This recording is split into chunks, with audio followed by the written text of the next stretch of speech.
Welcome, everybody. Thank you for being here. It's October the 20th, 2025.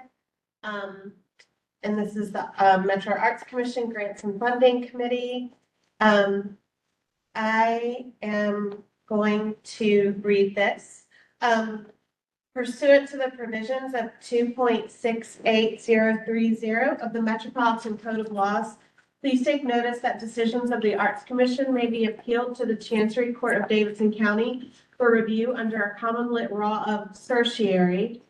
Any appeal must be filed within 60 days after entry of a final decision by the commission. Any person or other entity considering an appeal should consult with an attorney to ensure that time and procedural requirements are met. And with that, I'll call the meeting to order. Vivian, could you do a roll call for us? I sure can. Commissioner Lefkowitz. Here. Commissioner Jester. Yep. Commissioner Knight. Present. Commissioner Wade. Here. Commissioner Khalil. Here. Director Batchelder. Here. And I have myself, Vivian Fox, and we also have with us Ms. Capri Harston, our Finance Operations Administrator, and then we also have some Metro Arts staff in the room as well. Thank you so much for that, and welcome everyone. I'm wondering if we have any public comment either online or here today. We do not. There's no public comment here today or online. Just a reminder that people wishing to submit an online public comment may do so using the public comment form. We'll move then to agenda item C, which is the approval of minutes, which you received last week, September 22nd, 2005. Thank you all for staff for preparing this, because I know they were fairly detailed. Hopefully you've had a chance to review them, and after looking at them now, I will take a motion for approval of the minutes or any corrections. I move that we accept and approve the minutes for our last break. Commissioner Jester seconds. Great. Any discussion? Thank you. So all in favor? In favor? Yeah. Opposed? Abstained? Okay, motion carries, so the minutes from the 22nd are approved. And we will move now into our next agenda item. So we have no action items today, but just discussion items. And so we wanted to start with the 26 grant cycle updates. So really trying to look at this 26 situation before, as we start moving quickly into the next grant cycle, to just make sure that we have good updates and are learning all the time. So Dr. Batchelder, Ashley, can you help us walk us through the grant cycle updates? So I prepared an update that really the first starts with this handout that you have, and I put it on the slide as well for everyone to be able to see. This is just a brief update about like what has happened since our commission meeting, and then I prepared a separate set of information to kind of debrief the cycle and have discussion around how things happened. So the table shown on page 1 of this document, I think they're in the opposite order, so it might be on the spot up here. With the table with the red bar on the top. This starts with just commission meeting on September 25th. The next day, Friday, September 26th, we sent out all of the award notifications. All of the operating notifications went out via submittable. All the Thrive notifications went out via submittable, and then all of the fiscal sponsors were notified individually via emails as well. That includes all of the instruction of what we need from awardees, the information that we need them to submit in order to process and generate contracts, And all of that information had a deadline of October the 10th is when we asked for their submission so that we could move the process forward. So that was the goal, to send that out the day after the meeting, and we did it. We published our grantee list on October the 1st. That was the following week. On October the 9th, I submitted our annual grant report to the Metro Council. I've included a copy in your packet. This is just required by the budget ordinance that before we disperse funds, we submit an annual report on our grant. So it's not an annual report on the whole department and all of our program areas, just the grants. So you have that. So just so that you're aware of what has been sent to them. We discussed that in the executive committee prior to sending it to the council. But I sent that off as sort of one of our final legislative requirements before we can disperse funds. Like I said, October the 10th, that was last Friday, or the Friday before last, was the first deadline to accept the grant, submit acceptance notice, and submit the budget, which is what goes as an exhibit with the contract. So as of 2 days ago, these are what our numbers were at. All but 2 operating grantees and all but 2 Thrive grantees had submitted their final information. And so that's a lot of just data processing for us to do, and creating files and things that we'll maintain over the course of the grant period. My screen just disappeared, but we'll get it back. Yes. And so now that we have that information for almost everybody at this point, we are moving on to routing our contracts. Similar as we did in the spring, I am working with somebody from Metro Legal to route those contracts, and those began routing on the 14th of last week. And so as of a couple of days ago, there were 3 that have been signed by everybody, and so they are moving along. The goal here is 165, and so it'll probably take about 6 weeks if things are similar to how they were last time. This is where it goes to 2 representatives from the grantee side, and then it goes to me, and then finance for a final approval and check. It goes to our insurance person for an approval and check, final legal approval, and then it's filed with the clerk. And that is the day when the last signature is obtained that the grant contract becomes in effect. So that's a big, just sort of administrative task.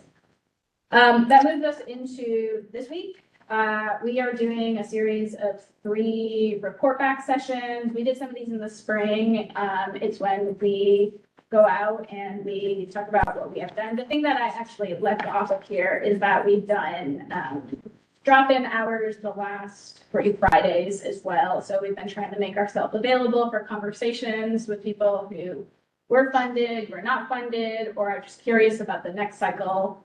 So we're continuing to do that. The locations and dates are here, and I've got them listed on the next slide as well. Tomorrow, I will give a presentation to the Arts, Parks, Libraries, and Entertainment Committee of the Council. And then just from here out, it is making sure people are set up to be paid and moving through that process. Capri is really doing a lot of proactive work so that we don't get into the situations which, happen of we submitted our payment and nothing happened. And so we're trying to make sure that everybody is set up properly on the front end so that payments go smoothly. So that is big picture overview, what we have done so far since the last commission meeting.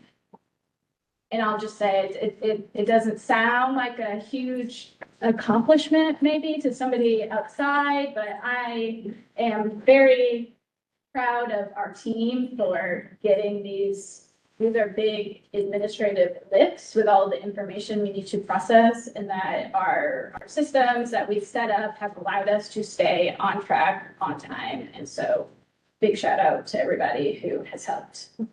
And then here at the bottom of the page, I just have some sort of bullet point list of things that are priorities on the grant side as we look ahead. So like I said, prompt payments and quickly resolving vendor issues as they come up. We need to finalize the closeout reports that will go along with these grants. That was something that I had hoped to have ready when we made announcements.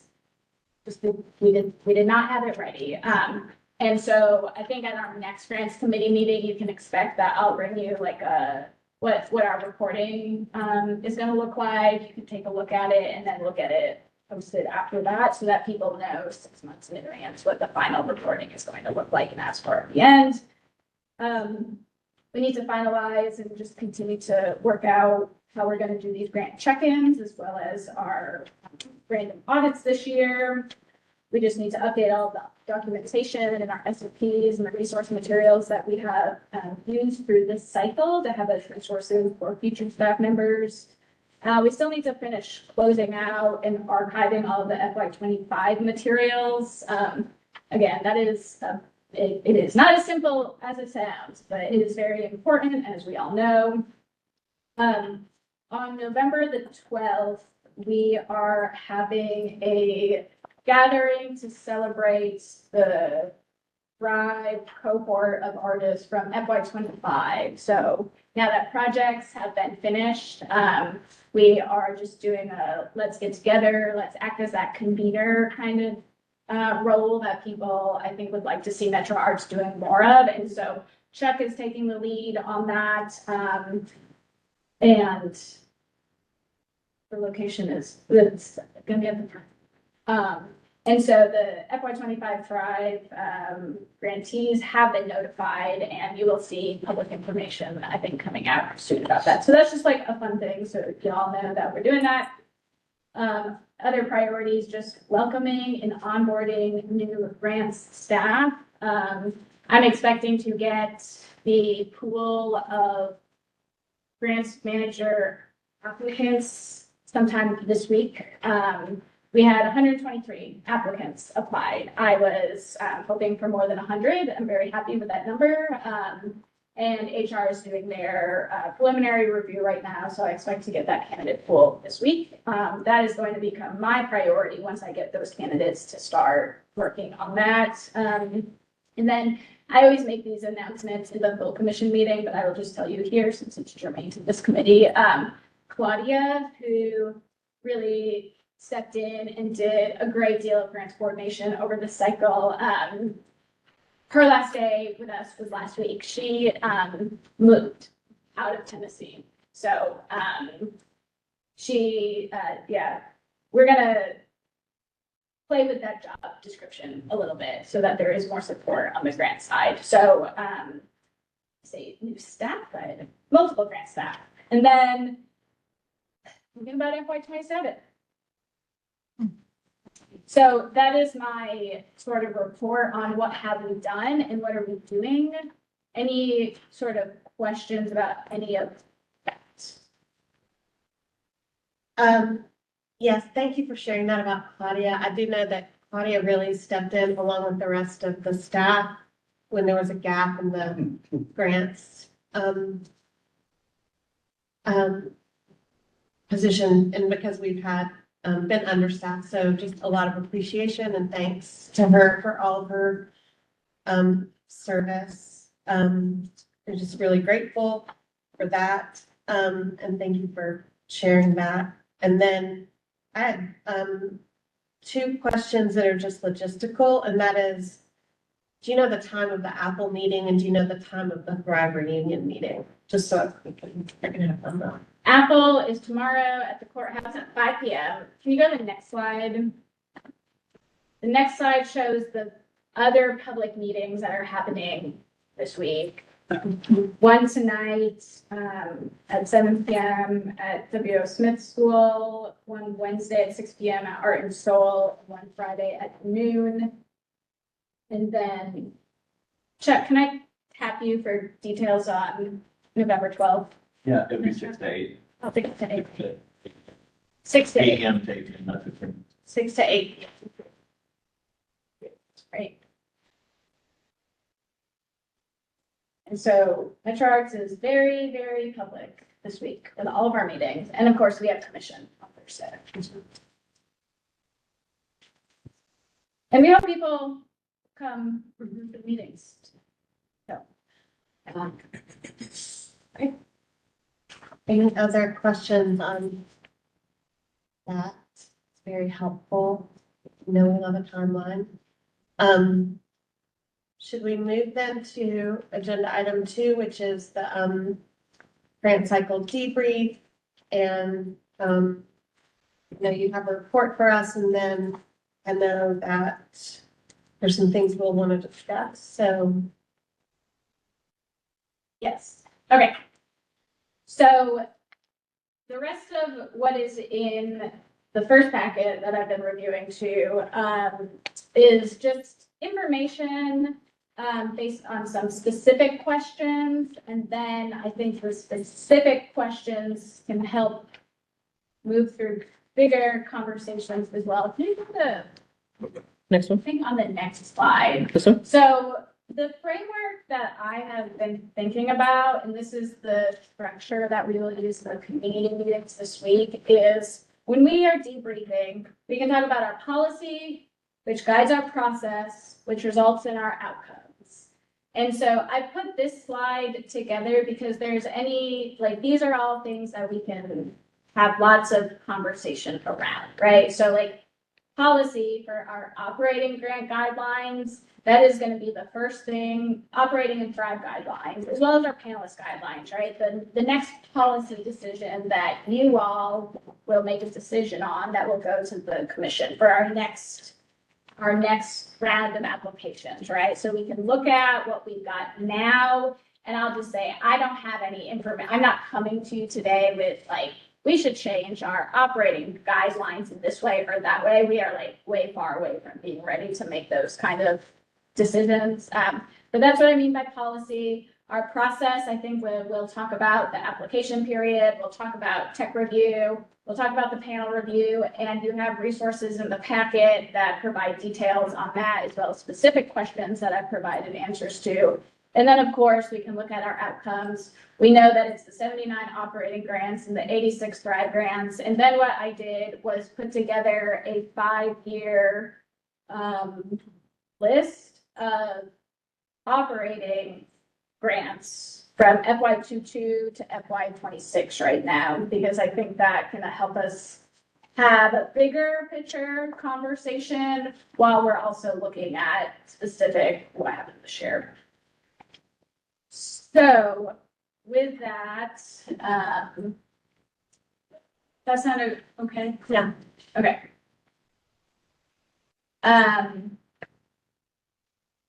Maybe let's just go to the next slide. Yay. And so, like I said, I didn't provide like copies of the applications or the guidelines in your packet. I don't know if, I don't think there's anything for us to talk about that right here, but go to the next slide. And I'll just kind of like go through the information, I think, as it is on the slides, and I'll refer you to different points in the handout in this chronological way that hopefully makes a little sense. So let's talk about technical review. Let's start there. So the process for technical review is the same process that we have used the other time I was here when we did this, and based on my was done before and my conversations with staff who were here before as well. So technical review is after the application closes, all the applications are assigned to a staff member to review for eligibility. We created a detailed kind of checklist. Does it include this? Yes, no, leave comments. And every single application was looked at and reviewed by the tech reviewer. And then we had multiple rounds of conversation at the beginning that sort of standardized us to make sure that we were reviewing and answering and interpreting in the same way. And that's lots of just sort of back and forth conversation. And then any question, any application that had I'm not so sure about this, like any question we had a discussion about. And so what we stressed was, if we're marking something as technically eligible. It's a high confidence yes. So there's nothing that makes me think that this question might be, or this application might be incomplete. So that is the technical review process. And then every denial for technical review, I approve myself. An application did not get denied at tech review without being approved by me as the interim director. And all of that is documented in the document that I will refer you to in a moment. So that was tech review. So in your packet, you have this table here that is 3 pages. What that shows is the name of the application. So that is the project title, if it's Thrive, or the organization name, if it is operating.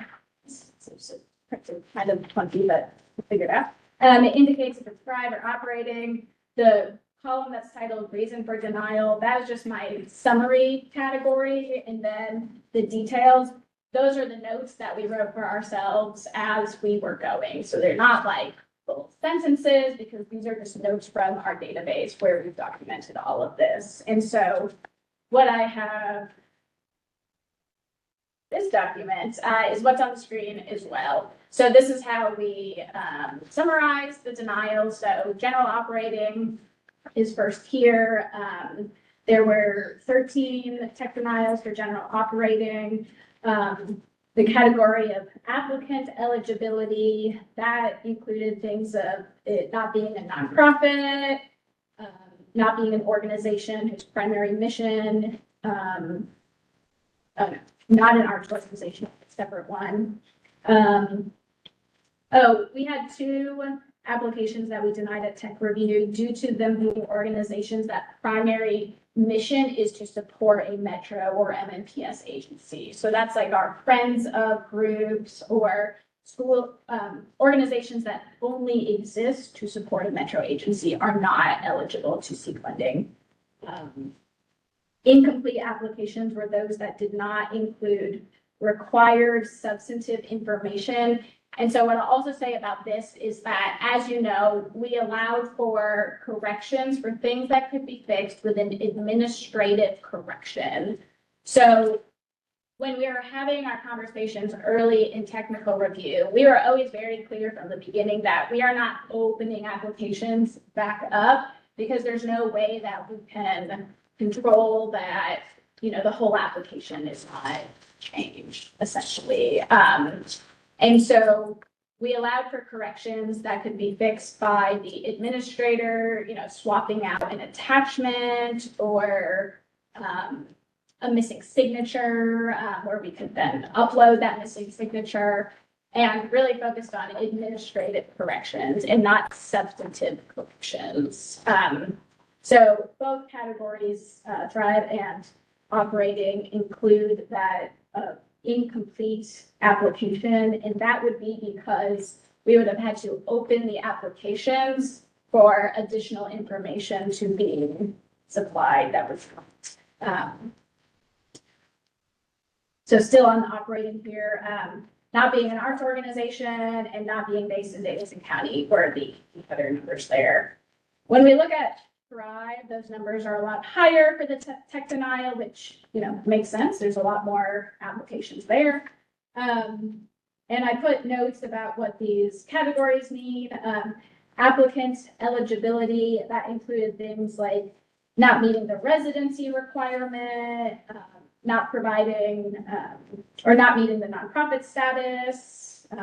Again, if it's an agency that supports a Metro entity, or not meeting other specific eligibility requirements. Eligibility of expenses included things that we denied due to not being allowable expenses. There were some things around capital improvements, which is not allowed. There was a handful that were written to support the general operations of an organization. So things that included salaries, things that included rent, things that included utilities, or just very clear operating expenses and not project expenses. We also had a couple applications that were very clear religious intent with the funds, and we had a couple public art proposals as well. Fiscal sponsor eligibility denials were for fiscal sponsors that were not based in Tennessee or did not have other required information from the fiscal sponsor. Where it says multiple applications, that was if the applicant was in both thrive and operating categories or other instances of having multiple applications. And then timeline denials, were for projects that were very clearly not in the timeline. So some that might have started a year before, but maybe it ended in this month in October right now. We looked at some projects that we just looked at it and we knew the funding would not even be ready by the time they said the project ended. So that really goes into that line of the grant can't be used to pay back expenses. And just there's some other timeline denials as well. So that's a summary of the tech denials in both categories. And this page here has the more details. My last note here on the essay that you have from me, I put likely recommendations for FY27. The applications used to have a pre-application review period where it was kind of two deadlines, where if you submitted by the first deadline, you got a preliminary review with staff. You could get some coaching as well, since staff are not the ones that score the applications.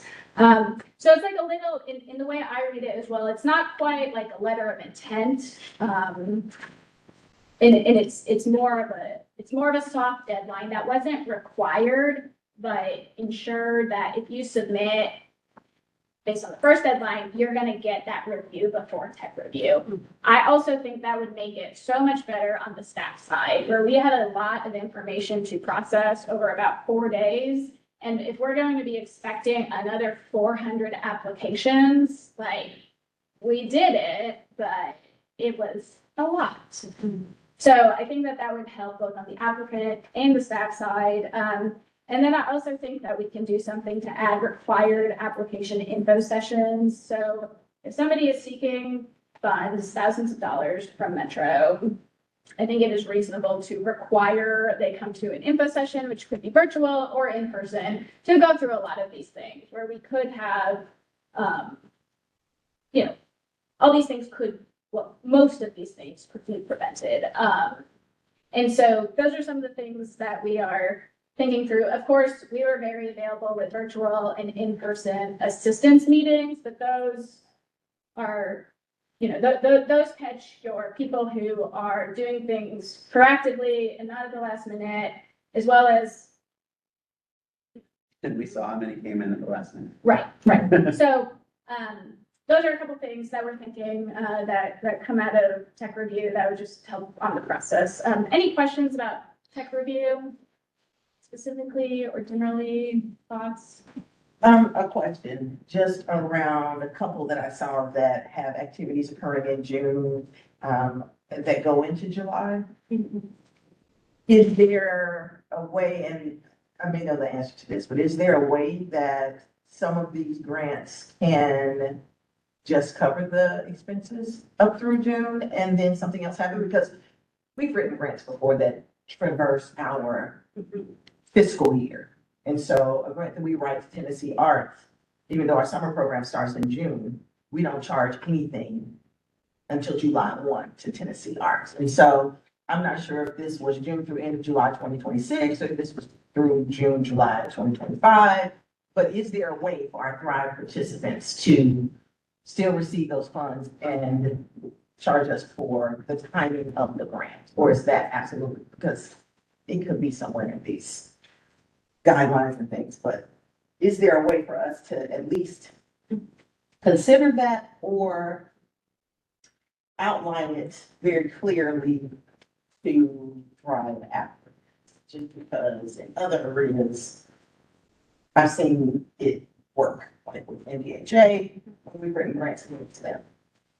So I can do some more questioning around this. The way that I have been told, and I've only done this once, right, is that it is really the spending of the funds are definitely bound to the fiscal year because we need to close out.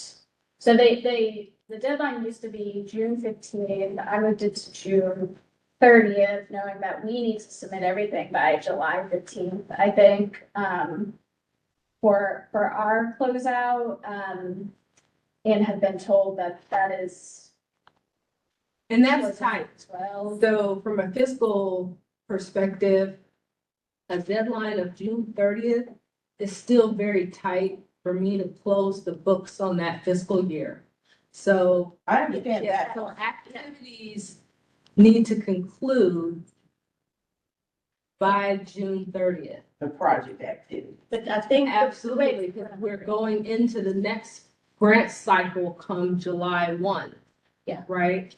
So. I get those technical pieces. I'm simply asking, is it a possibility for us for future Mhm. to consider how that may work out? So if I have, again, I'm just thinking of our summer program that again traverses 2 fiscal years that for what we do for MDHA, it goes through X date. For Tennessee Arts, it goes through X date. So we plan for our Tennessee Arts stuff. We start that in January, but we don't do the actual performance Yeah. until July. Yeah. And so how can, and that proactive piece also falls into that, but it just may be Yeah. helpful for some folks. So that it's, could we consider, I guess, not that the entire program needs to be completed by the end, but that there could be, Expenses partial that are- expenses that would be covered that would end by June 30th. So that would adjust their budget, right? Amount for. And we do have to think a year in advance. Yeah. But Yeah. And just, yeah, and just remember, we do still have as a commission other projects that do move through fiscal years on the public art side. So, it's a lot for our public arts, it's a lot bigger than these pieces, so I can see that. But there's still just as few people doing it. Yeah, I mean, closeout would always. I definitely know what you are asking about because I get asked to, I mean, And if we're bound by policy, I understand all of that. Just asking if there's a way for us to consider such that, especially for these micro and small organizations that operate the way that they operate. Yeah. We just don't have that capacity. I read a couple of these and part of my thinking is that's a capacity issue versus Yeah. they really don't deserve this grant. Yeah, there's definitely, I won't name names, but like there's events that happen in July every year where people have told me like, we know that's like the last one, right? Even if we are approving grants on July 1, which means on July 1, they know that they would never have it by that time. Which is not exactly what you're asking still. But also an issue for a small organization. And if that was the case, if we were able to do that, could we investigate thinking about this pre-application review? And maybe that could be a recommendation that could be made to adjust their budget, right, related to the timeline. Or I don't know if that would fall in we're not calling it curing period or whatever, if that's something that is fixable or not. But those would be, if we could find that out too, that would be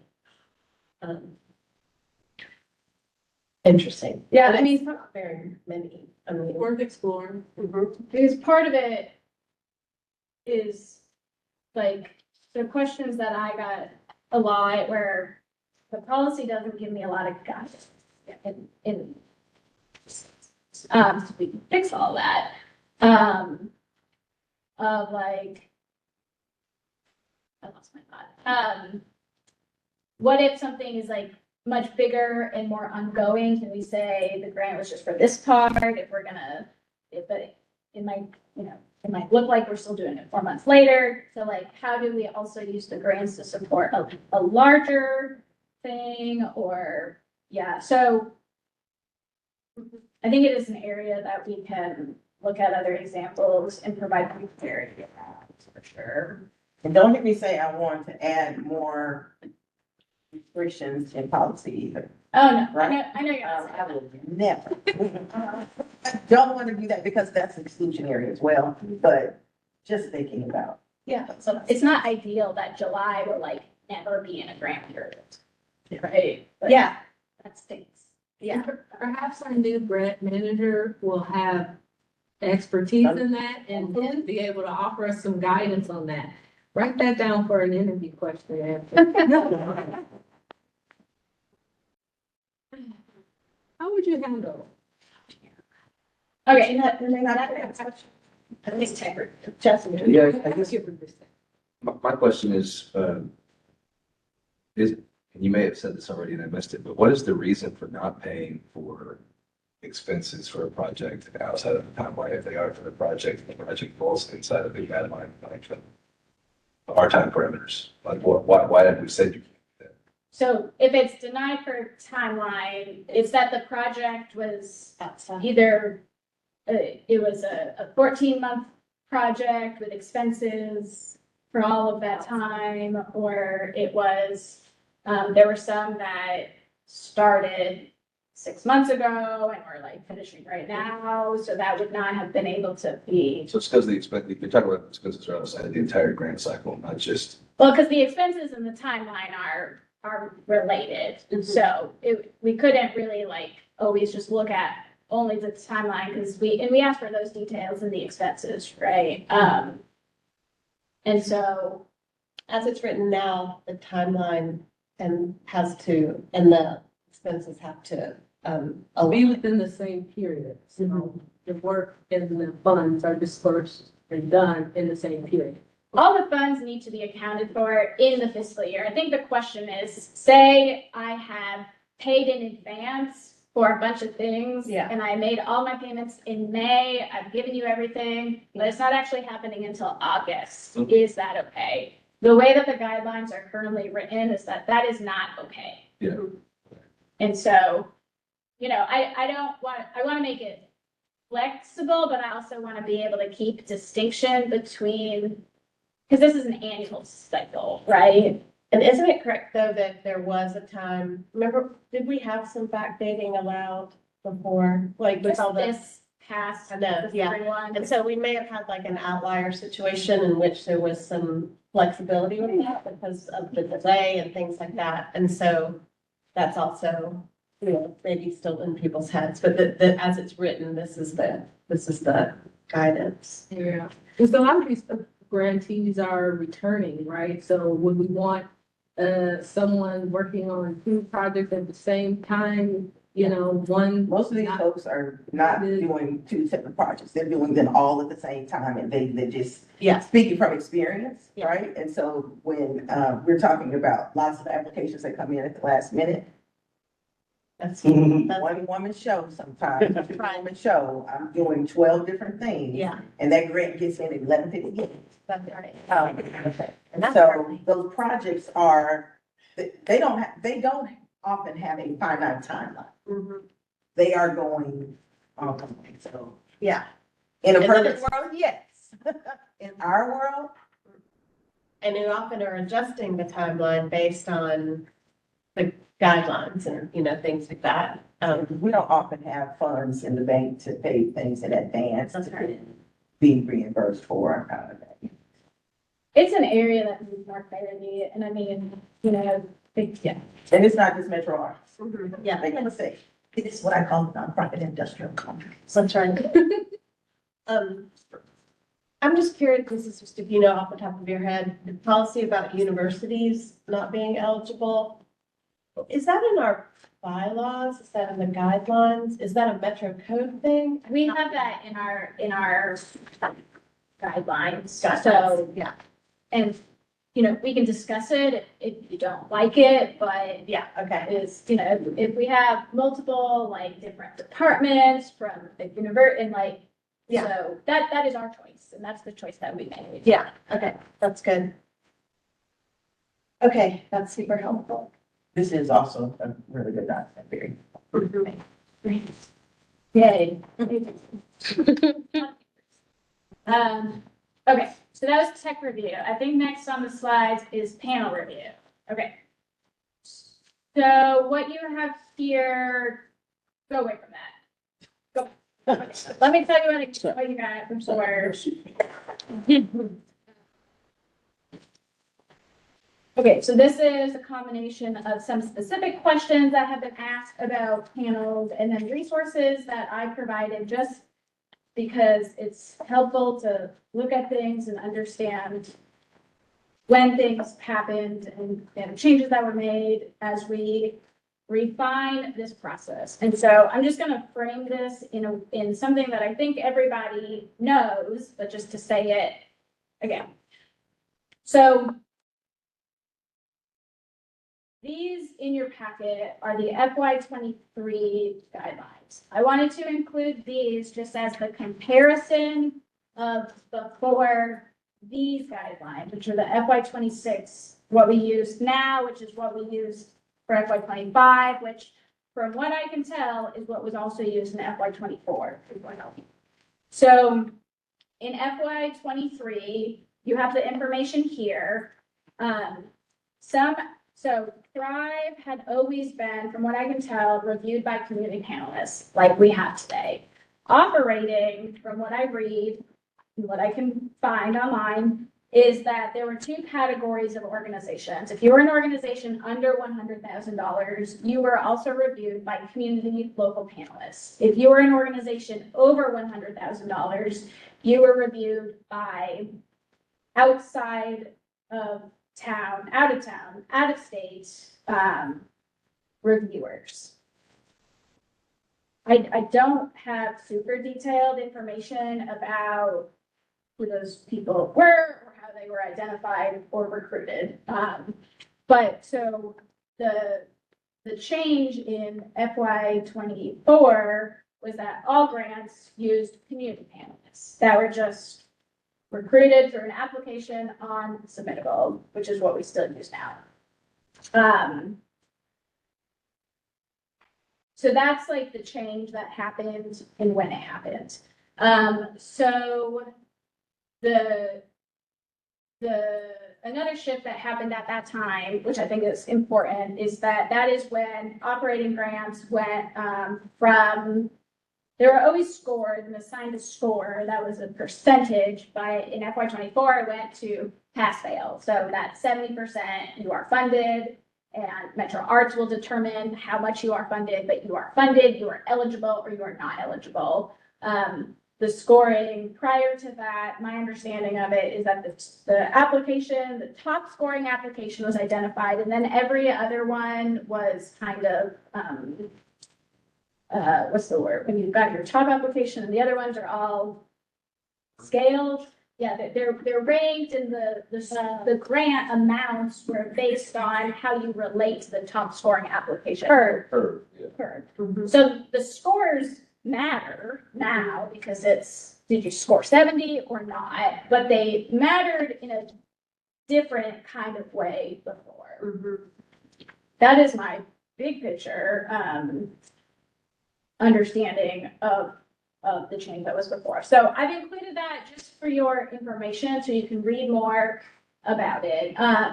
And I also think that when it was using the out-of-town review panelists or adjudicators, there was a much large, there was a chair to the panel, and so it reads like it was a more formal sort of. So of course, flash forward to FY '24, because that is basically what we are still doing right now. My understanding, this was based on, wanting a more local, community-driven process and more engagement, and all of the applications are now reviewed by community panelists. Community panelists are paid. In FY '23, it was in FY '24, it was $500. In the spring, it was reduced to $350, and I put it at $595 this year. So of the 3 years that we've done this method, this cycle is the highest amount that we pay people, $600 for, approximately 20 hours of their time. Okay, so let's go to the screen. Some of y'all here also came and observed the panels, and so if at any time you want to say anything about them, say anything about them as well. So I have two images here. The first one is Pride. This is the distribution of the average score, which I've separated by the panel. So we had 4 Thrive panels. This is how they look. This is 218 applications across 4 panels. 4 panelists per panel. And what I have to say about this is that Thrive is rank ordered. So it was the highest scoring application to the lowest scoring application. And when funding ran out, it ran out. So that ran out at 15. So if you look at the line 15 and everything to the right, those are all the projects that were funded. That's Thrive. Any questions about Thrive? Okay. You can go to the next slide here. This is the operating one.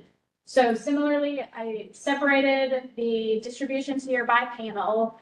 So panel 1 is the panel that had all of the micro, small, and medium, or half of the medium organizations. Panel 2 had half of the medium organizations and the mid-size and large. I know that some of the colors don't stand out, but they show where they are in the distribution. You probably see the same things that I see. Panel 1 had a wider spread. Panel 2 had a more concentrated spread, potentially with an outlier.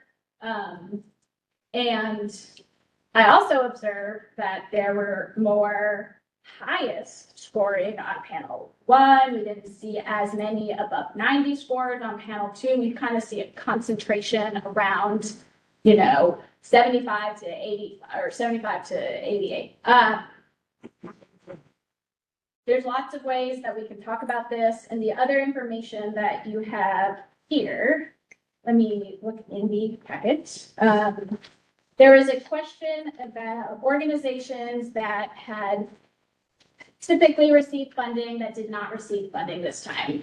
In order to answer that question, I decided to put together this document. This is 5 years of the last fiscal year funding for operating. So FY26 through FY22. And so in the FY26 column, it says something for everybody. It is either the grant amount, or it says panel denied, tech denied, or did not apply. We had a number of organizations that did not apply again this year. I shouldn't say a number, there were a few. And then the tech deny in the panel, like I said, it was, tech deny and panel deny. So what this tells you is if somebody was funded in FY25, they're on the list. So you can look to see if they are funded in FY26. And I've also included the size of the organization based on this year's classification. We know that some orgs have changed sizes over years. And then I created some imagery from that, but we'll look at that after we talk about panels. So what I did not print for you, but I gave you the electronic version in your packet is all of the score sheets for applicants who were denied by the panel. You have those in your electronic packet that I sent yesterday. I did not print it because of its length, but for every organization below the 70 from either one, you have those in your email if you want it. Things that I will say about this is that, as we know, and we've discussed with lots of folks, not just y'all at the table, we did not require comments, but we encouraged it. There is, you will notice people on panel 1 tended to provide more comments than those on panel 2. And then when I look at the Thrive versus the operating ones, the Thrive ones overall have a lot more comments than the operating ones. It's just an observation. And again, some of y'all attended both Thrive and operating. And they all of them, like people engaged in good faith and enthusiasm, and everybody had read everything, and there was just a disparate use of comments. We can certainly require comments for next year, especially if somebody is maybe not answering the highest or second highest score for a given question. That's a simple, or sounds simple, at least thing that we could do. But we can have like a bigger picture conversation about panels in any way that we want to as well. And so, yeah, these are just on the slides, just the two slides that I have here is just, it shows you that spread of panel scores. Let me look at my notes here to see if there's anything I've left out.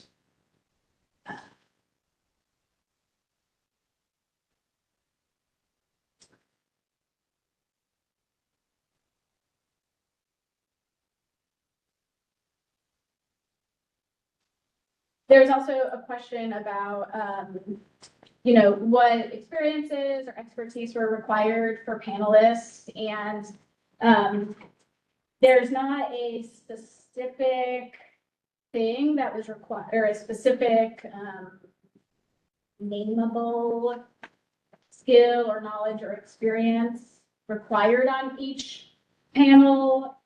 Part of that is, I think, the nature of doing community applications, and the applications we asked, if you have it here, so let me just refer to it. That's in the FY26 grant panelist guidelines here.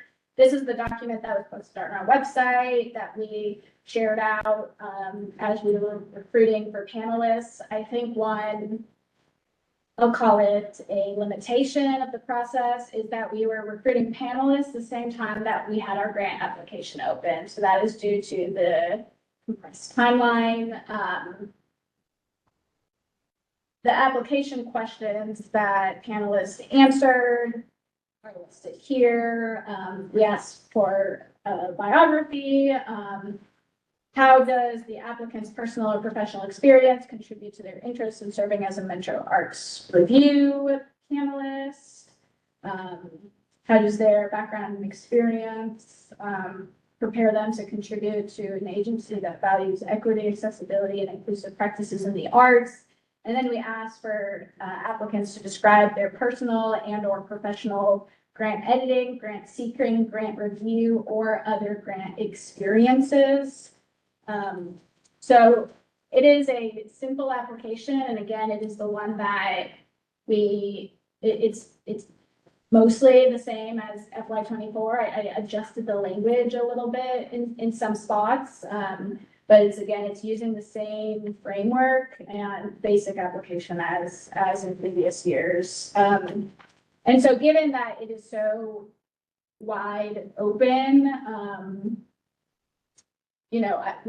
in this process, we can't guarantee that each panel would have X, Y, or Z, things that we were looking for when we made the panels. We kind of, we refer to it as like the seating chart of panels, where we were trying to distribute people based on, age, experience, what they named in their applications about maybe how long they've been in Nashville before, if somebody is a professional or a working artist versus somebody who does not identify as an artist but has a connection to the arts community in some other way. And so there was a lot of kind of moving people around with the pool of people that we had, and we had about a 50% acceptance rate for the panels. So we had about 50 apply, and we had 23 panelists. I will pause. Shocking. So, yeah. What do you want me to talk about, or what questions? Those would be set in on the operating panels, because I was only in the Thrive panel. And there was significant discussion and then opportunity for panelists to alter scoring based on the conversation. Was that similar in the operating grants room? Yeah. I was in both. We both went to both. And it was I was at Thrive too, and it was similar. In fact, I had to think about the difference between them. Yeah. Is there a reason Thrive panels consist of more panelists than the operating grants? Yeah. So, yes, so originally, there were to be 4 people on every panel. I have I'm just gonna be super transparent, I have the right to, disqualify somebody if I feel that there is a need to. That is in what I will do this job based on, the view and what's there, impartiality, open-mindedness, in one of the operating panels, there was a person who did not feel that standard, and had multiple conversations throughout the day, and at the end of the day, I removed all sorts. It would have, the scores were not in the spirit of the evaluation process. And so,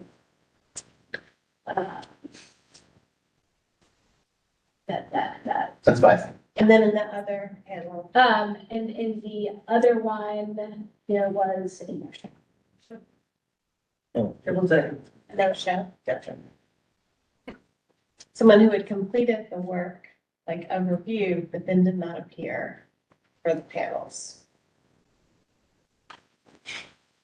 We never hear from the person. We never heard that's the one. And it's a person who has served as, Oh, dear.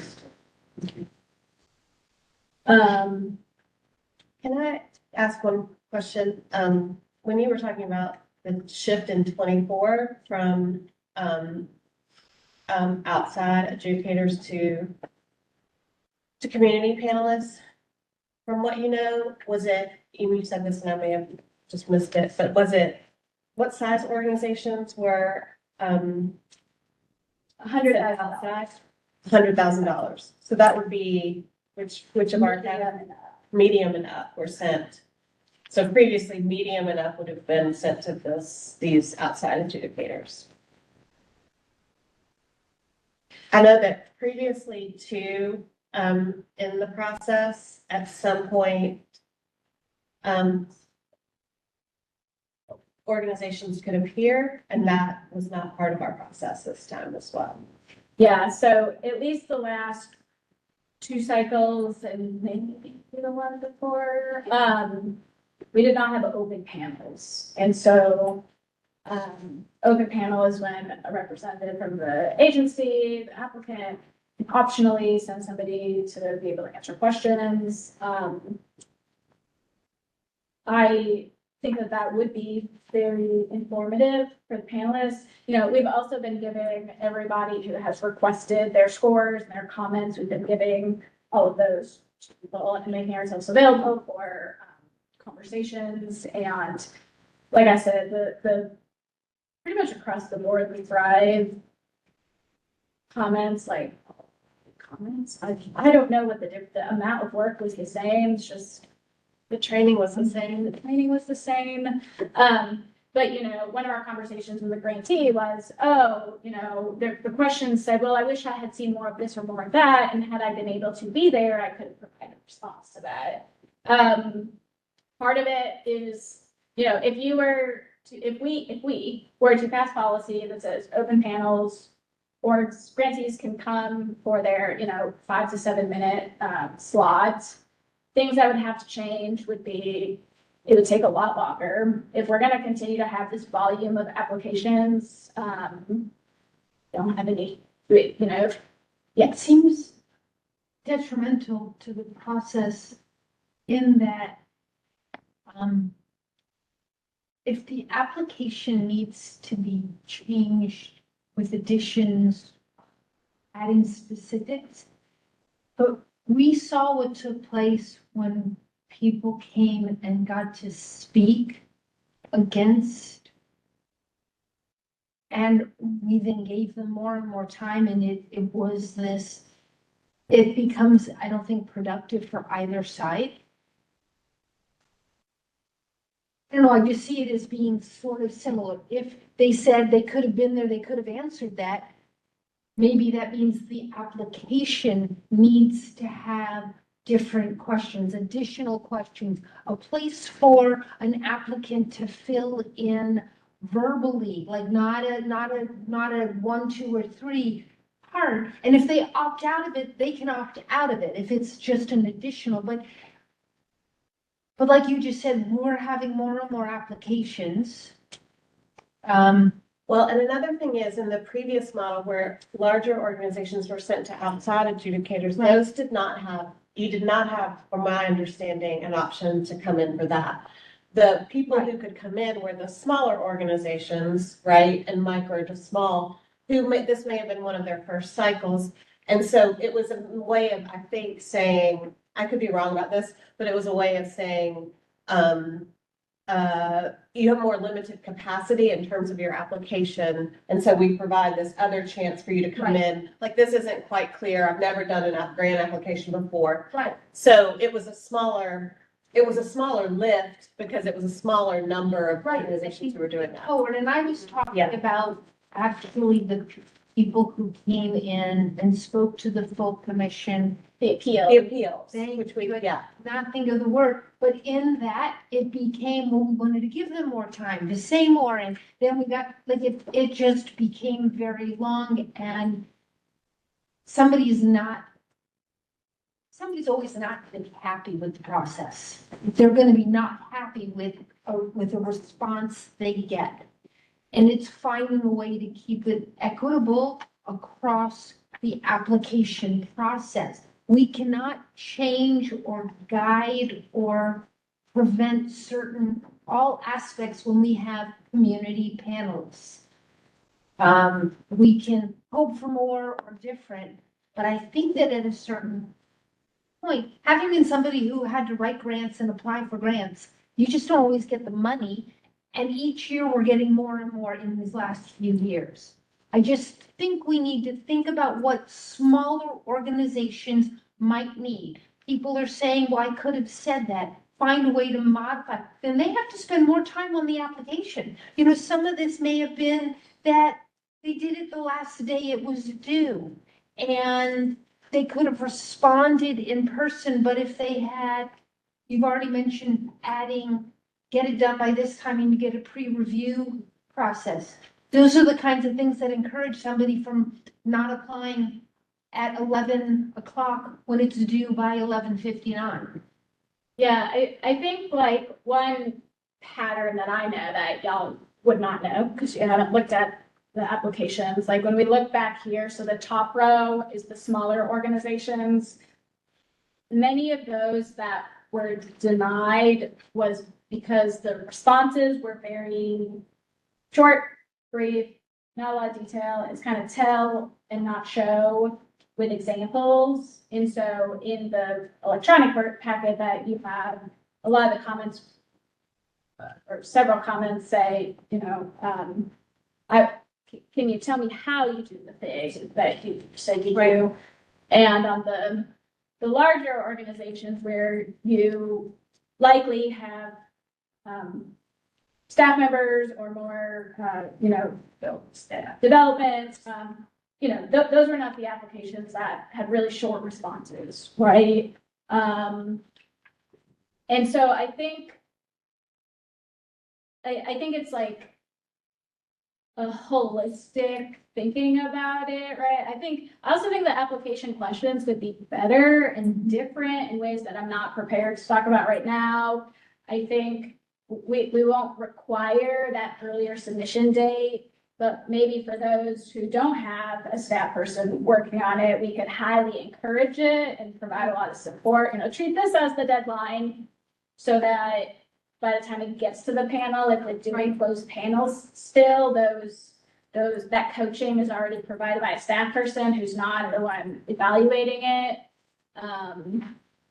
What was the budget previously for the outside adjudicators? That was just a word That is a hard research question that we can try and figure it out, but previously, and that obviously also takes arrangement, research, gotta find those people, do the things. But my experience with outside is that you get a lot of feedback. I mean, because that's all they do for their lives is sit there and read, things and provide feedback. And so, my feeling is previously it was like two different things. For the smallest organizations, there were the community panelists and they would have a chance to come in and talk more. And then for the larger organizations, again, kind of a recognition of their resources, perhaps that they were sent out and there was not that comment piece, but they got good feedback. And I know that was a shift that happened. We're dealing with an inherited process, right?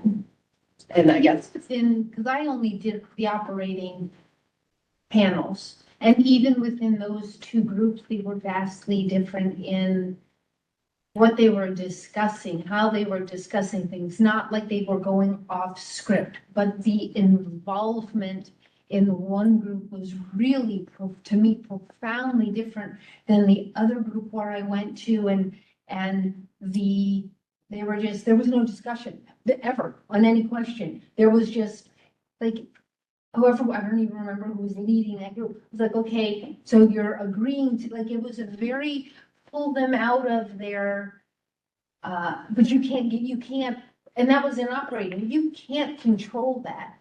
well, in an external adjudication process, you can. I think that's. No, but we're not talking about going back to that. I'm just Yeah. assuming we're staying where we are, that we're staying with community panelists.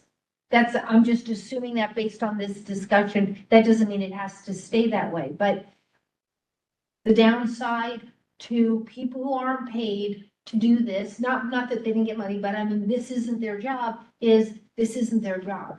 And some people were way more involved and interested and had way more discussion than other people.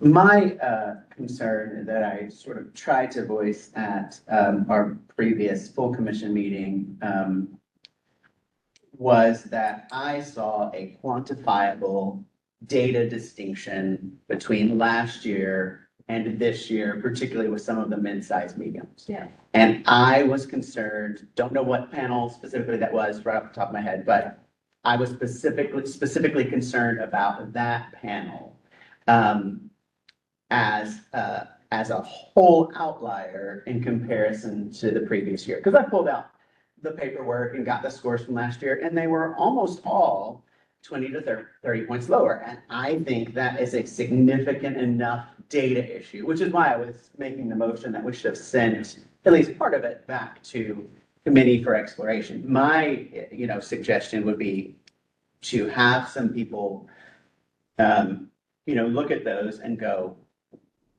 are these panelists, was something off with these panelists as a group? I don't know that that's possible, but because I saw that data, significant data difference that I couldn't explain, that made me concerned about some of those assessments.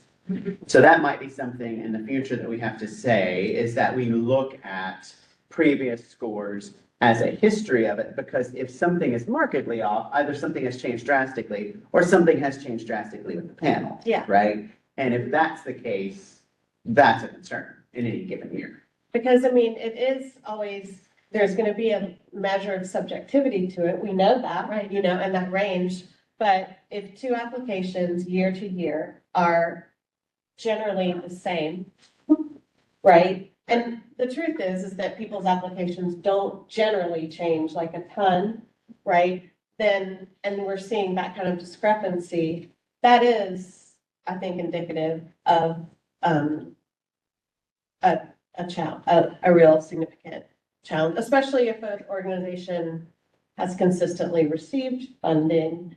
And I can speak to, Not this year, though, like the staff here have completely changed. So the instruction these panelists were given has probably been changed. It's probably either, I would dare to guess, has been more detailed. And like, she was saying, you can't really control that. It could have just been an Yeah, I know. anomaly or an outlier, but a lot has changed. Yeah. And But we're not in the application necessarily. That's what I'm saying. Yes, the process, the tool of panelists, the tool of instruments is the same. So some of these organizations that have applied for year after year after year, if we were to look at their applications, the application itself would be probably fairly similar. And so that does indicate, yes, there's a process change, but if there's a huge discrepancy, that is a data issue to look towards in the future. I mean, we are always. In one group. Yes, Yeah, that I observed. Now, I know there was a question about Thrive's, if we send this back, do we need to send them all back? And that's a legitimate question that I think took the day, but I only observed the data difference between one particular panelist readings, One particular way. one particular panel reading. The word I didn't hear, Yeah. sorry. Well, there are Um, 14 of those organizations below the 70 line. yeah. All but one of them were funded in the last year. So it's not just the ones we've heard from. Gotcha. And most of them are on the small panel, Hmm. small micro media panel. Gotcha. And so, I mean, it's it's also a question of the rubric and Yeah. this surprised me because it's not just the ones that we've heard from, it's the others that we haven't heard from as well. And some of the ones who did get funding. Like, I mean, I can speak to, I'll just use as an example, Nashville Children's Theater, because I recuse myself from that one every year. But to be that close to not getting funding when they have significant ticket discounts and free tickets, when they offer scholarships to their camps, when they have a program that is specifically designed to recruit and encourage artists of color, it should be ticking every box on this thing. So how it gets a 70 is shocking to me. Well, maybe, so I think there's a few, it's like, we need to look at our application questions and the corresponding rubrics. Yeah.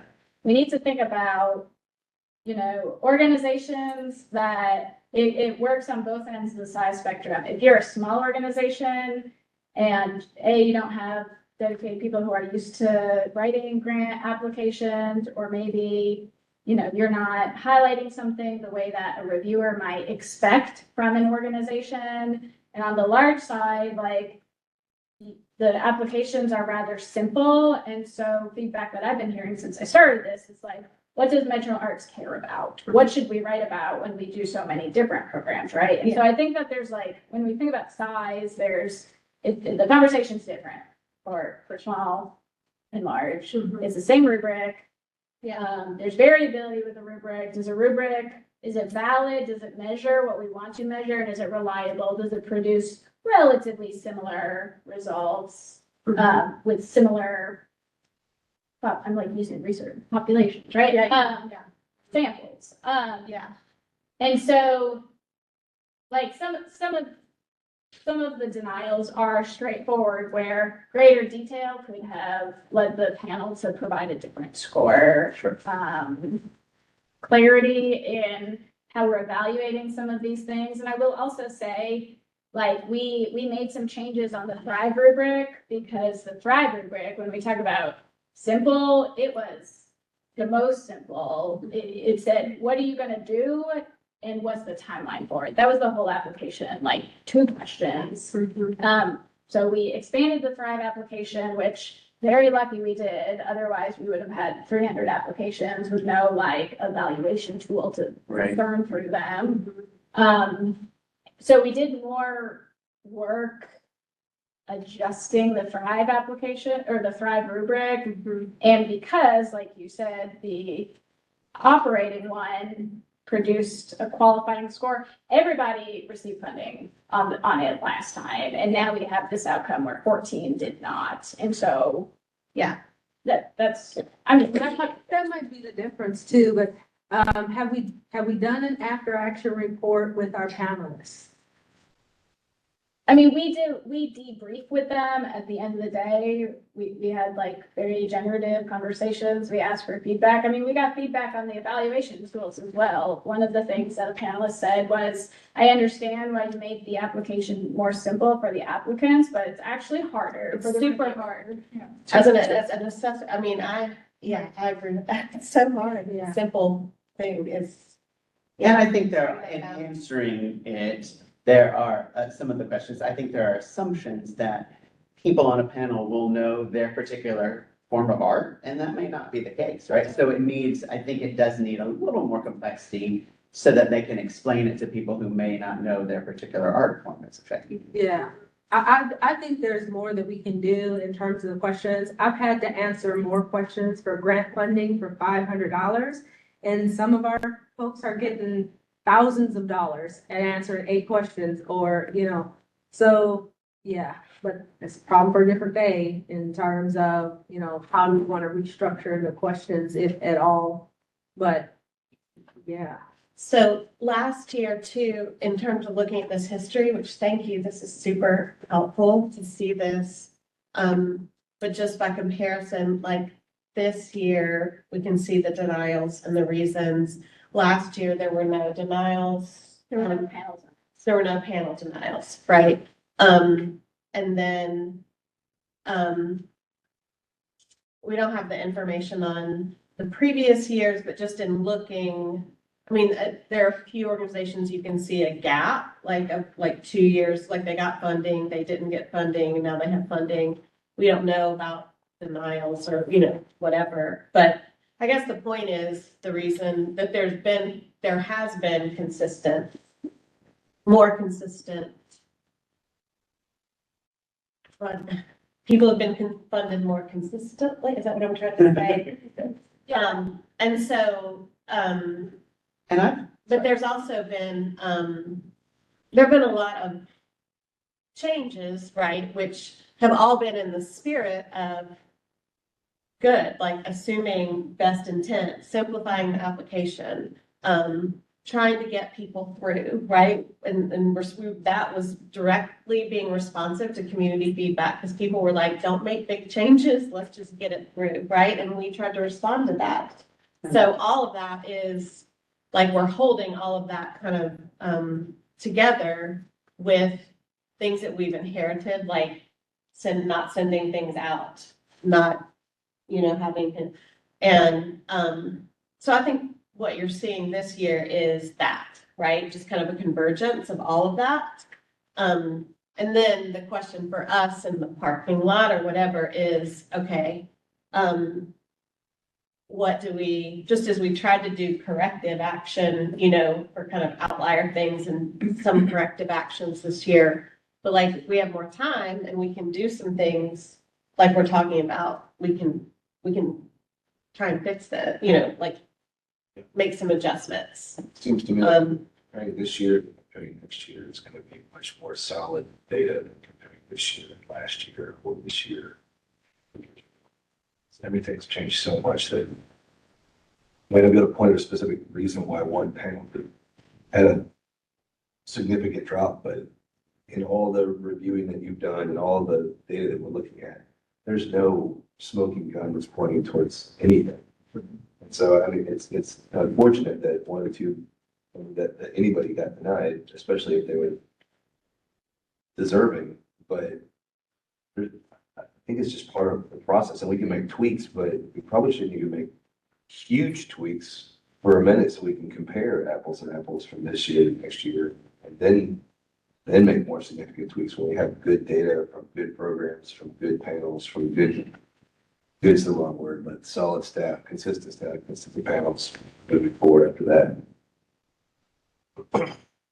I do think that makes, I mean, yeah, I agree with a lot of what you just said. And this is the longest runway that we have before. I am so thrilled that our next meeting is not going to be me asking you to approve our next guidelines. Yeah, it's me. So it's like we have more time since when I started this job, but and I'm not bringing you a timeline right now, but I am thinking about we are thinking about an application Yeah. late spring. I think it'll put us about a month. I think a realistic timeline where we're building in all of this time for these things would put us approvals about a month earlier than what we did this year, which is just 1 month later than the fastest timeline based on fiscal year. Right, right. Yeah, I mean, the things we can absolutely do, say we didn't change the application at all, say we didn't change well, I would make some adjustments to the word, but like, say we didn't wholesale change the application, things that we could absolutely do would be providing more language and guidance in the application about what a question is needing to like get at, and do that for the panelists as well. We can find a way to have more panelists. The other thing that I will say, and I don't use this as an excuse, but I use it as a reality, is that our submittable contract, I had to remove every staff member from being able to access submittable in order to add all of our community panelists.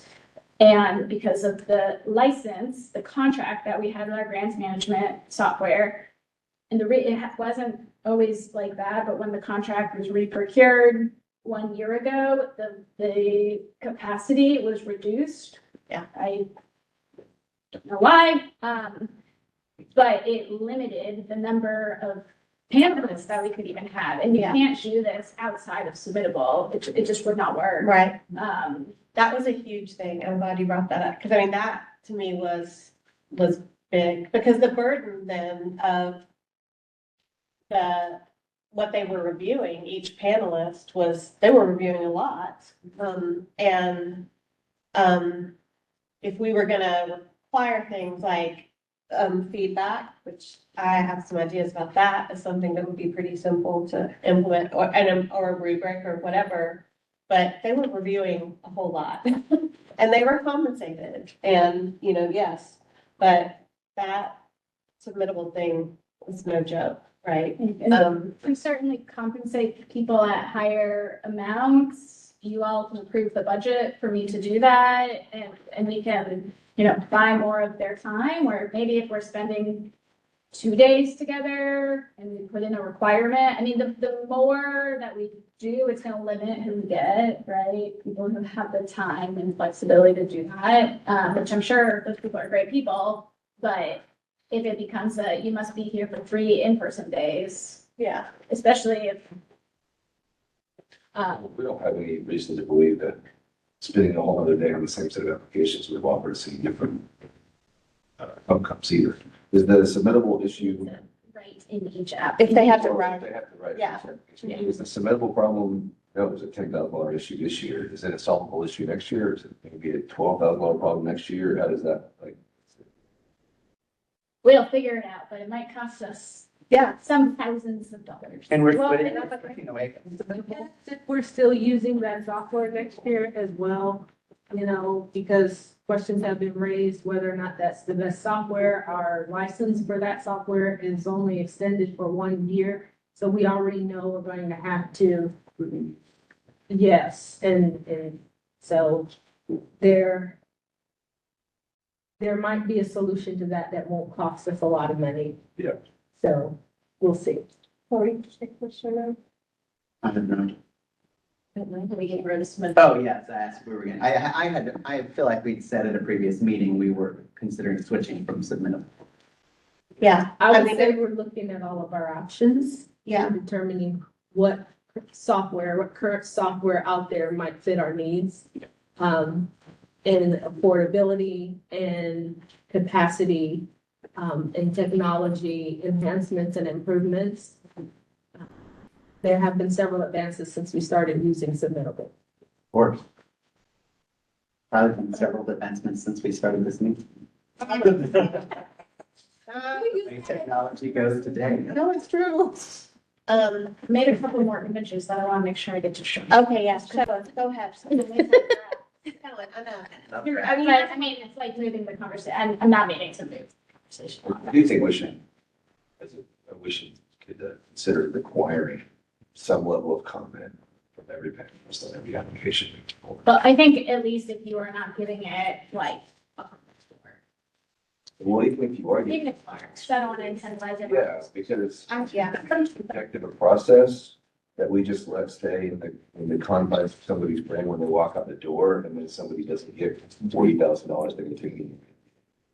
I have an idea about that in the parking lot that I was gonna bring, because I've researched some, things, feedback things that are used in other grant settings based on this process that I'm familiar with. And there's some tools that we may be able to use kind of simply that would standardize, but would, make the process easy for them to offer more guidance. I mean, it is not easy to offer good feedback. We realize this. We think it is, but like, good job is not good feedback, right? Or like whatever. And so it provides them with a range of ways to actually offer feedback that could be really helpful for them. So that's in the parking lot to bring, and I agree. I think that's absolutely providing better, making it easier for community panels to offer better feedback, right?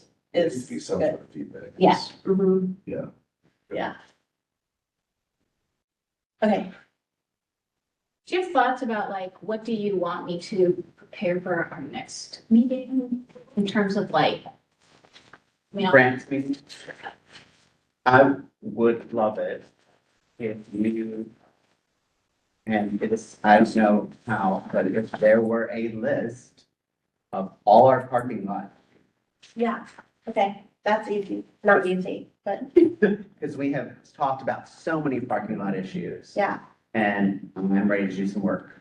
I have a document, and then I know Ashley has a document, and then we can also crowdsource more things between us, right? Sorry to Other- ask all these questions, but I appreciate Oh, all these answers. I'll always do Taking my minutes. best to answer a question. Yeah, And this is above and beyond answering the question. I know. Well, it's partly why I felt so comfortable saying like, there's not a smoking gun, because everything you look through. Yeah. It's all, Exactly. yeah, it's, Exactly. I still see a smoking gun with my pen. well, you see the result of the panel, but maybe I'm just parsing words, but the smoking gun would be a reason why that happened, like a glaring reason why it happened, and that's what I don't see is the glaring reason, like, certainly there was a disparity.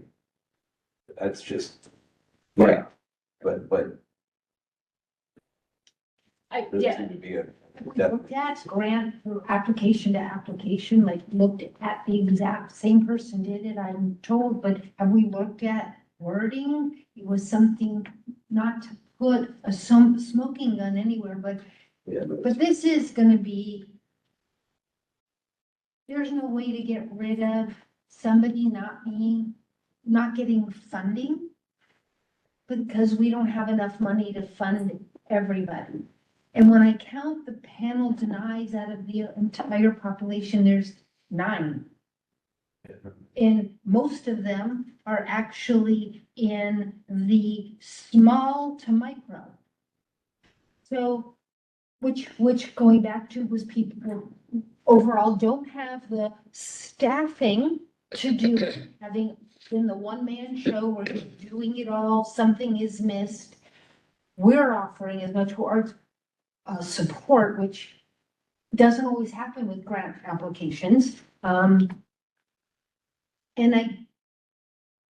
I think looking at this is important. I agree with Tim that making too many changes means we don't know what's working and what's not. But I think we need to look at the fact that in total, there's 1, 2, 3 in the large, mid-size, and medium. That's it. Yeah, but when we go, I don't know, if we go from rates, that's the thing. If we go from like a rate in which nobody's, I objected understand. to whatever, those are the things. I mean, I agree. We've given out a ton of money and the process was, I think, amazing. I Yeah, think and we I- were responsive to the community. We worked under all of these constraints. And I'm completely proud of the all of thing it. is, unless we have more money, we're still not gonna be able to give and people are still gonna fail the process by panelists. And unless we keep the same panelists each year, or at least for a couple of years, like, are you willing to do this next year? I don't really know. I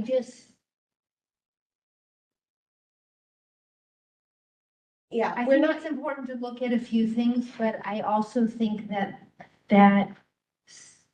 some of this isn't gonna change. I think it's important to look at our panelists, and it's important to look at the rubric, and it's important to look at the application. And I think offering them more time if they get it in earlier are all great moves. well, we're never gonna promise that we're gonna get it. We're always gonna be working under constraints, and we're not gonna promise that, as you said, anything, if we replicate a process, it's Any grant applier, if you're applying it for money, you're never Yeah, guaranteed money, That's period. true. That's right, that's right.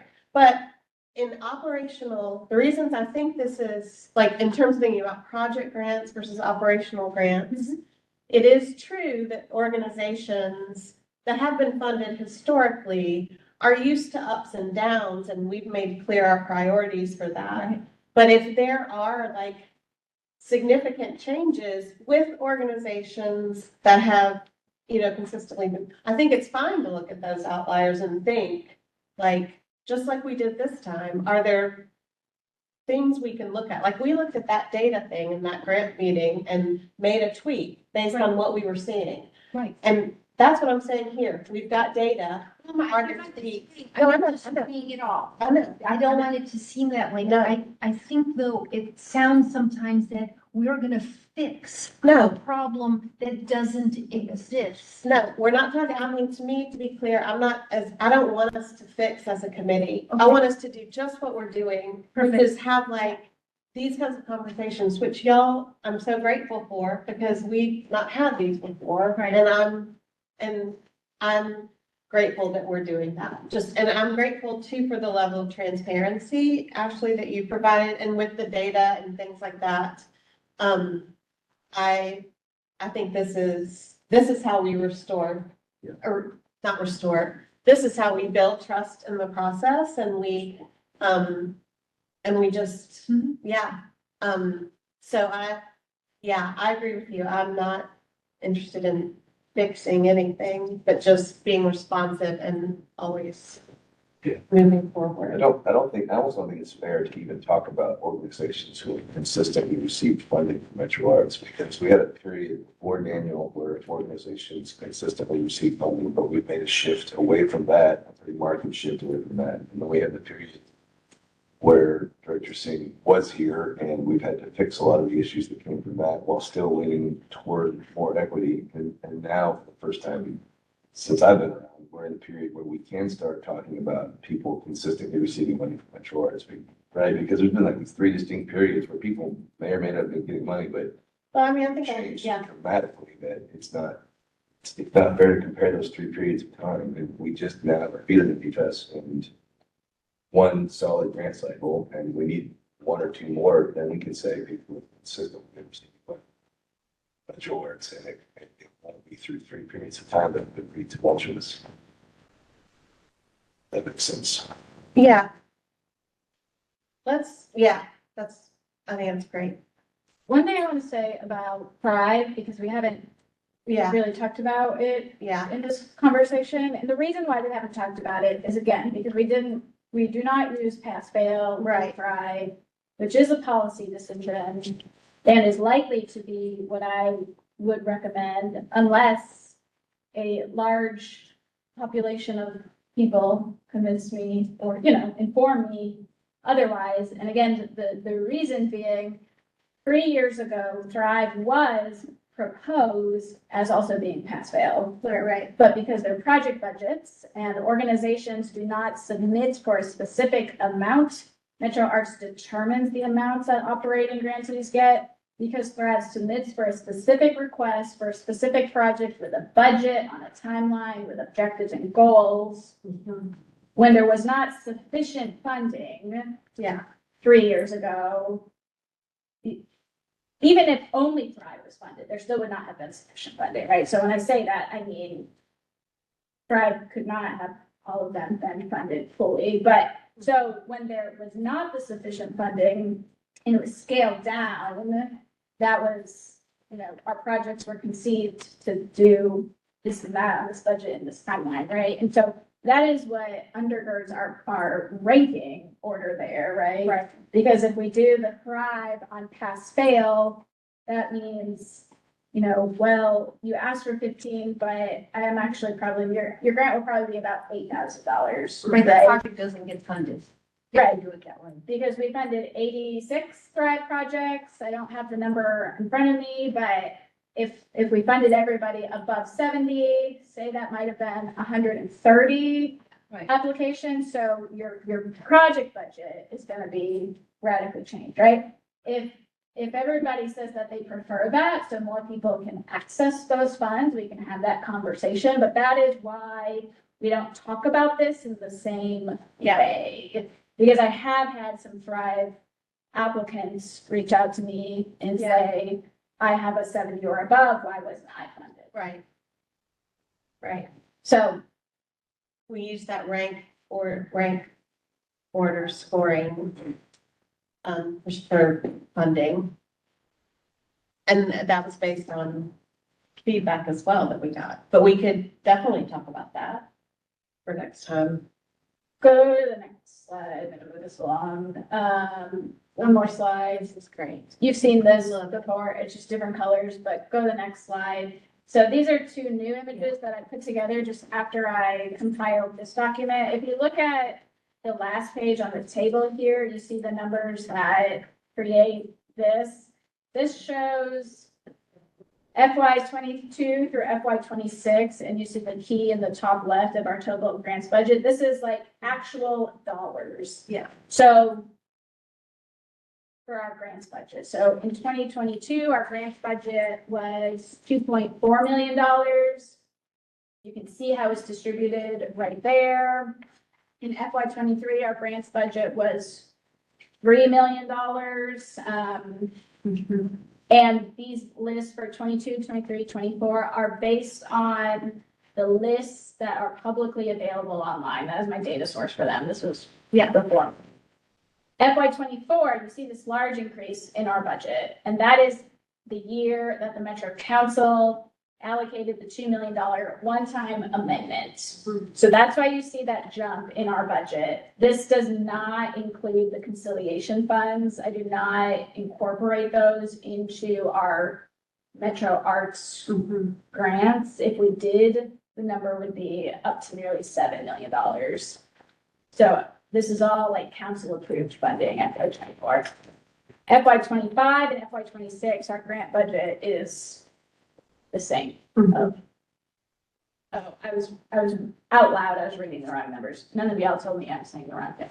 But yeah, so you see the trend of 5 years in our grants budget, and you can see the actual dollars on each category. Yeah. So then the next slide shows this just by percentages. And so this compares it not based on dollars, but percent. So this is where you see yellow at the top, the proportion to Thrive growing to what it is today, the 40%. This is where you see the decrease in the orange, which is our large organizations, which in 2022 were overall 40% of the grants budget, down to the 9.3% this year. And then, we also see a decrease in our mid-size organizations, and then we see increase in our medium organizations. That's the purple. These are organizations that are in that $100,000 to $500,000 range. So that's where we see that growth in addition to the Thrive growth. And then we see growth in our small orgs and our micro orgs, the two shades of blue there. This is the first time I've provided you this many years of data together, and so I just wanted to provide that there. It's awesome. That makes my heart go all flutter to see data like that. And of course, what we plan to do a lot more this year, I'll wrap us up with this comment, but are these grant check-ins, Mhm. you know, to be real frank, like, we distributed a lot of funds in FY '24 year and don't have a lot of documentation. I mean, we have the required reports for things, but we could do a lot more to be telling the story of, you know, what's being done with these funds that are going out into the community. And I think that's really important for advocacy and evaluation purposes. And so we're doing this Thrive event on November the 12th. And then Darius and Chuck and Josiah and I and whoever we bring on, whoever joins the team, that'll be a big focus moving forward as well. Can I ask, we don't have that in our thing. No, I made this one today. I know, it's great.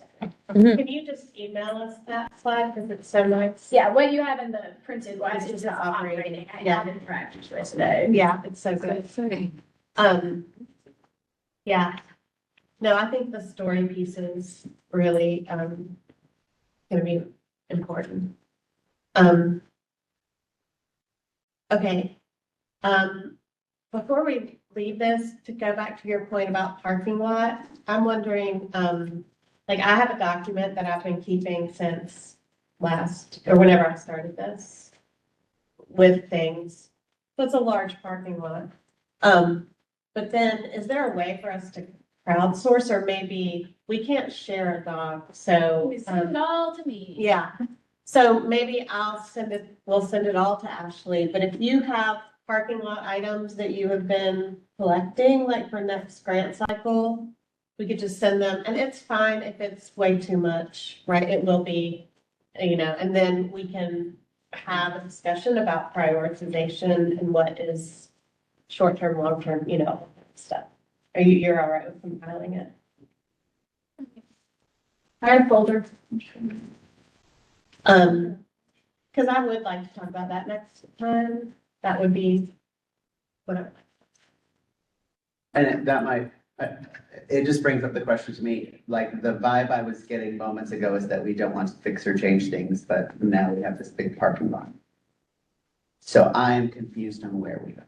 Well, so I think that, we're not, I think, number one, I don't think we've decided what we want to fix or change. I think we have thoughts about what is reasonable in terms of capacity and data, and we discussed it. We did change things this year, even though we only had a few months. I mean, we made some changes. I also think it's valuable to outline where we want to go, even if we can't do it, right? Like right away, like a parking lot to me, when I look at what I've collected, is about like the value. It's helpful thinking about like what values do we have? Like, what do we want to see for the program? And we will be reasonable about what we can do, but I think it's better that it's a lot, you know, and more, and then scale back. I mean, that's my opinion. I thought of it as a helpful way to have a discussion about not just this year, because we've been doing year by year by year. This team has done 3 grant cycles, you know, in a year. It's unbelievable.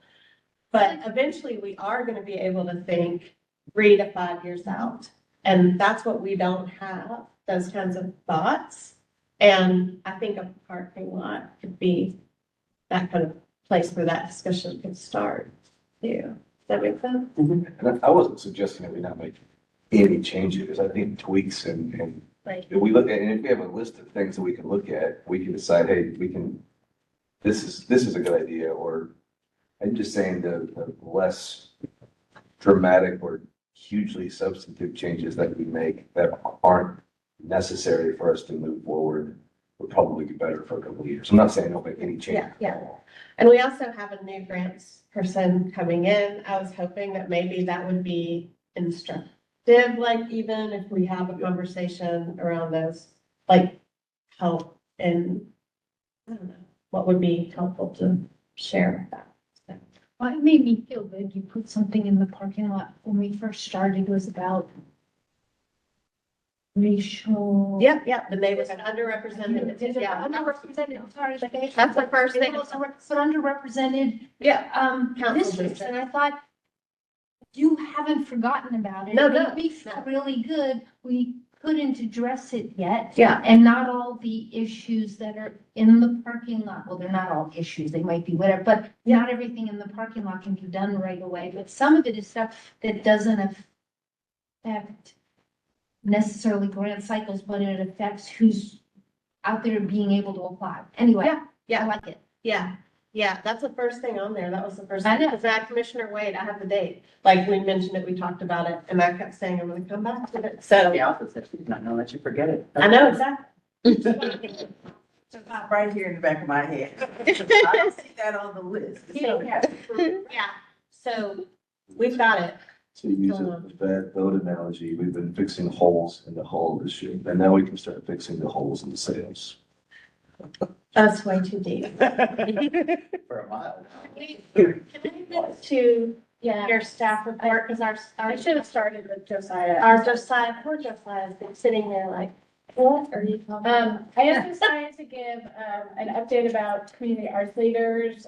We're trying to have this live in grants now because it is community funding. I would like for us to think about this committee as the committee that is about community funding programs, and this being one of them. And so if Josiah can give an update. Yeah, it's pretty straightforward. So we are currently in the application cycle for FY '26 for community arts leaders, which would mean that the program would run from February of 2026 through about mid-May. That would be the actual time period of the internships and programming. So the applications for the whole sites have closed at the beginning of this month. And currently the applications that are open are for interns that will be eventually interviewed and matched with the host sites, and mentors, which means those are artists or arts workers or cultural workers throughout Nashville that are paid a stipend to spend a certain amount of hours working with these students independent of their work with the host site. So they're invited to the events and the programming, and their presence helps the students connect and root, develop strong roots throughout the arts community during the time of their internship. So the applications for both of those opportunities are open to students and artists respectfully until November 3rd of this year. Our deadline is 11:59 p.m. Central Time. And then we've notified organizations of the decisions thus far, now that we have their applications. And then we'll move forward with those organizations that confirm their interest in participating with the interview process later in November. And then we anticipate supporting 8 internship matches, hopefully for spring 2026. And we'll look forward to providing the commission with the details on those exact organizations when we seek your approval to move forward before the new year. So we're anticipating, bringing the sites for approval in November. It's amazing. And just because of the way calendar works with the deadline, we might have to bring it straight to commission. Yeah. Because the interviews and matching take place the week of our committee meeting. And so if we do not bring it to you for your recommendation, it's not because we don't want your recommendation, it's just timing. And we would then just discuss it in commission. Yeah. Thanks for all of this. Your work on this is such a good, I've heard such good feedback too from organizations, and it's just a very valuable in this kind of process. I'll be sending Learning. commission about the student and mentor applications, college students. Yes, I do. Tell them to apply, we pay them, they get to work at all these great arts organizations. Mhm. And as we know, many arts and cultural internships are traditionally unpaid. So this is why it's very valuable. And they do, correct me if I'm wrong, Josiah, they do not have to be like in a arts focused degree program, just. No, the internship is open to anyone if on and the application is very straightforward. So you don't have to come from an arts background. And also if you are a Pell Grant recipient, Yes. you're especially encouraged to apply. Yes. You just have to be actively enrolled. Mhm. As a full-time. Yeah. Yeah. I think it's great. So come see us tonight if you want more of this discussion at W.O. Smith School of Music tonight at 7, at the Apple Committee at Metro Courthouse tomorrow at 5, at Art and Soul Nashville on Wednesday at 6, at our commission meeting Thursday at noon, or on Every WebEx day. on Friday at noon if you, for some reason, want to hear me talk even more. Come to any of those meetings. You have to be there on Thursday, but You just are gonna lose your voice. that's all we've got. That's great. So any new business? Is new businesses for next time, right? Yes, anything else for next time? I don't know what I asked you about, like if we should talk about fun. Oh, next month, we should have reached like a firm deadline to accept the grants. And so at that point, we'll be able to see like if there are unclaimed funds and things like that as well. And so we can talk about that.